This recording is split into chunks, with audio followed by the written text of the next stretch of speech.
ప్రెస్టేజ్లో నాకు ప్రాముఖ్యమైన ప్రొడక్ట్ గురించి ఎక్స్ప్లెయిన్ చేసిన ఒక 2 మినిట్స్. సో పంచతులసి అంటే అంటే 5 రకాల తులసుల యొక్క సమూహమే పంచతులసి అంటారు ఇక్కడ మనకి, రైట్. అవేంటంటే కృష్ణ తులసి, రామ తులసి, శుక్ల తులసి, వన తులసి, కర్పూర తులసి. సో మనము రామ తులసి గురించి తీసుకుంటే కనుక శారీరకంగా అలసట, మానసికంగా ఒత్తిడి తగ్గిస్తుందండి.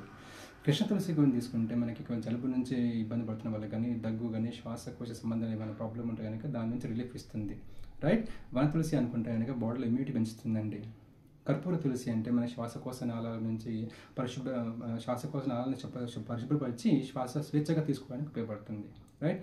శుక్ల తులసి అనుకుంటే కనుక ఇక్కడ మనకి బాడీలో ఇమ్యూనిటీ పెంచి మనల్ని స్ట్రాంగ్ ఉండేలా చేస్తుంది అన్నమాట. దీన్ని ఎలా వాడాలంటే పిల్లలకైతే కనుక ఒక గ్లాసులో 1 or 2 డ్రాప్స్ వేయాలండి. లైక్ పెద్దవాళ్ళకైతే కనుక రోజు మార్నింగ్ ఈవినింగ్ మన వాటర్లో తాగేటప్పుడు 1 లీటర్ బాటిల్లో 4 to 7 డ్రాప్స్ వేసుకొని మనం తాగేటట్టు కనుక మనకి లంగ్స్ ఇన్ఫెక్షన్ నుంచి మనం బయటపడి అవుతాం.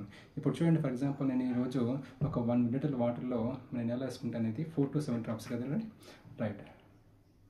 1 2 3 4 5 6 7, రైట్. 7 డ్రాప్స్ వాటర్ వేసేసుకొని జస్ట్ దీన్ని ఒక్కసారి షేక్ చేసేసి రైట్ తాగేయడం అండి, right. Thank you wish you well.